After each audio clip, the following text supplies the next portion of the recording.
Oo, Tiri, Sunday.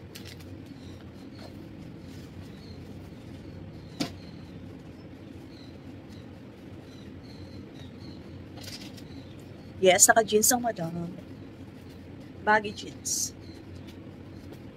Mura lang to. 100 plus nga lang. Diba? Ganda. Ganda ng tela. Size 32. Medyo maluwag pa kayo nag-belt ako.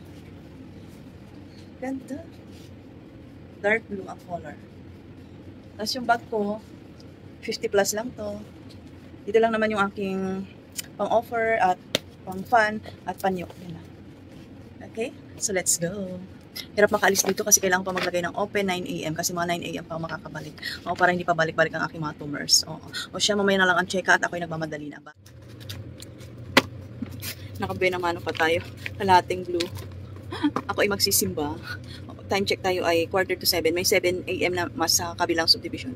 Kaya doon ako magsisimba. Hirap kasi makaalis dito pag nag-open na. So, pag-decide ako na bago ako mag-open, kailangan makapagsimba muna ako ng 7 AM.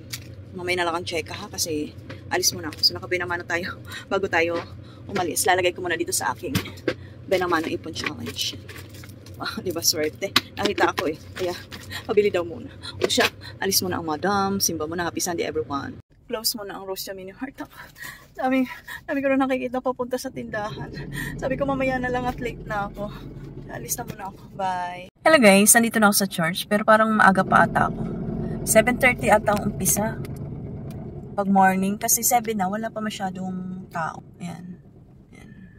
Ito sa San Jose Manggagawa. St. Joseph, Church. Dito kami nagsisimba ni Ate Jam pag 5 PM.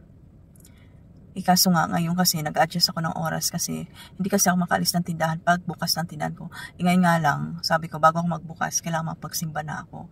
Para pag nasa tindahan na ako, hindi na ako mag-isip kung paano ako makapag-close, paano ako makakaalis kasi nga pag wala si Super A, walang iba magtitinda. Si Indoy, hindi ko na yun masyado pinagtitinda kasi nga, minsan nalilito, nagkakamali ng pagsukli, nagkakamali ng pagbigay ng pera, natataranta lalo pag maraming bumibili. Kaya sabi ko, every Sunday, may 7 naman dito na simba, 7:30 nga ata umpisa kasi, hindi pa, 7 na, wala pa naman, 7:30 siguro ang umpisa.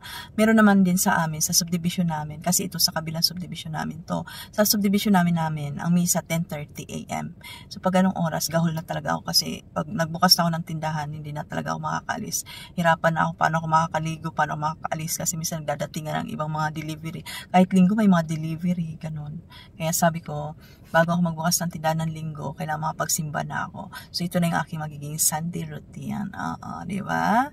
Kasi nga, life begins at 40, so dapat mas malapit na tayo kay Lord, di ba? Kasi mga sinusubukan na tayo ngayon, kaya kailangan mas mapalapit pa tayo kay Lord para doon tayo maglabas ng ating mga hinaing, mag-seek tayo ng guidance kay Lord, di ba? Pag-pray natin yung ating mga problema, yung ating mga pinagdadaanan sa buhay. Ako naman, pag ako nakasimba talaga, paglabas ko ng simbahan, parang feeling ko nawala yung aking mga worries, ang aking mga alalahanin sa buhay. Pinagpipray ko din yung mga problema na hindi ko na kayang i-handle. Sabi ko, Lord, kayo na pang bahala, kayo nakakalam lahat. Sinusuko ko na sa inyo ang mga worries ko. Alam ko naman hindi niyo ako pababayaan. Ganun, diba? So, labas na ako at parang nag-rosaryo pa, makapag-rosaryo pa tayo. Okay? So, happy Sunday everyone!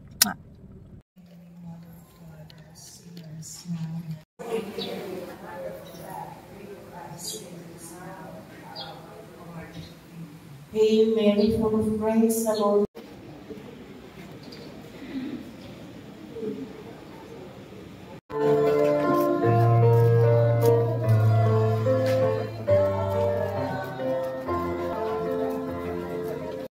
Tapos ng misa, guys.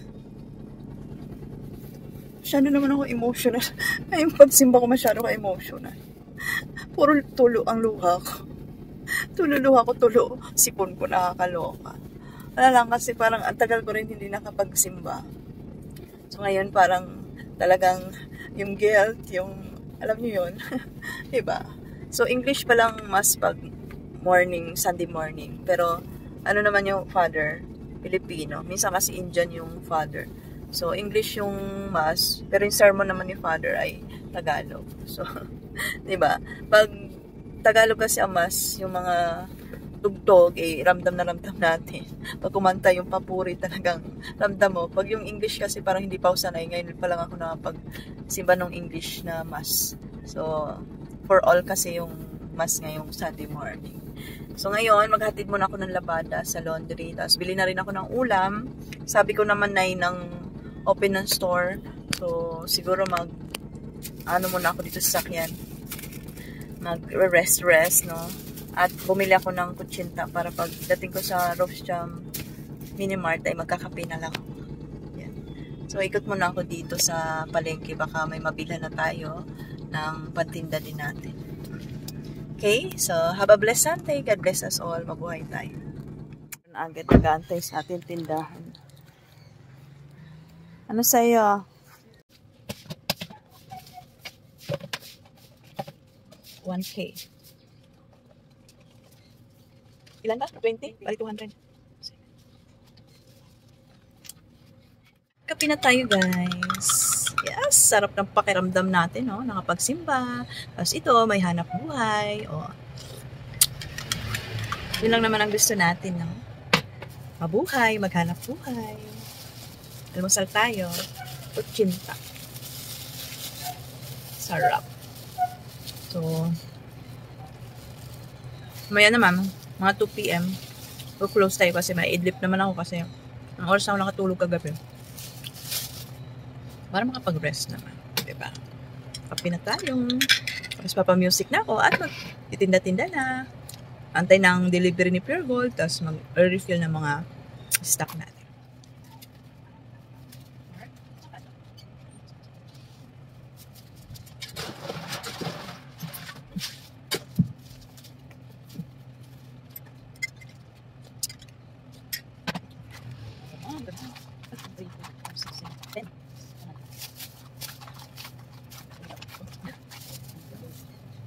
Hello mga ka-super! Share ko lang sa inyo kasi nagbubuko juice therapy ako ngayon. Kasi nga, nung nagpa-check up ako, overall check up, may konting UTI daw ako. Kaya, minom daw ako ng maraming tubig, tsaka, syempre, magbuko juice tayo. Ayan. Pag dumadaan dito yung bumibili sa ng plastic na magbubuko, may bili ako. Ang ginagawa ko, ganyan. Minsan, dalawa yung binibili ko, yung isa ginagawa kong buko juice sa kanila, yung may lasa, yung may asukal, tsaka may gatas. Sa akin naman, puro ito. Ngayon nga, medyo makakapal yung binigay sa aking buko. Sabi ko kasi malakanin. Para sabaw lang, tapos diretso may kunting meat ng buko. Ganun. Oo.